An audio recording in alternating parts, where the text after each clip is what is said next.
Hi guys, welcome back to my channel.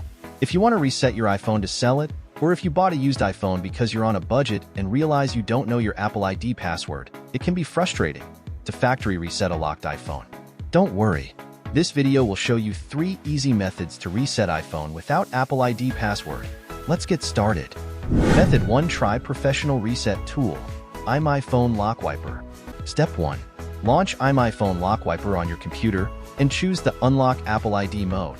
Connect your iOS device to the computer, unlock the iOS device screen, and select Trust from your iPhone screen. Step 2. Click the Start to unlock to remove the Apple ID. Step 3. Down the firmware package online. Step 4. Click Start Unlock. Enter 000 and click Unlock. Once the process is complete, the Apple ID account won't be in the device anymore. And now the previous Apple ID account has been removed. Now move to Setting. You can reset the Apple ID and the password. You also can reset your iPhone via iTunes. However, this method only has a success rate of 55%. Step 1. Connect your iPhone to the PC, and then put your device into recovery mode. Instantly click and release the volume up key and then the volume down key.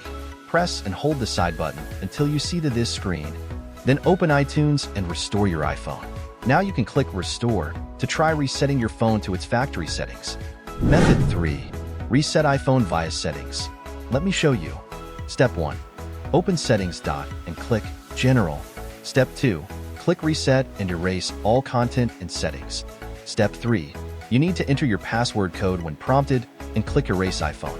Alright, that's all for today's video. Don't forget to subscribe to my channel. If you found the video helpful, feel free to share it with your friends. See you next time.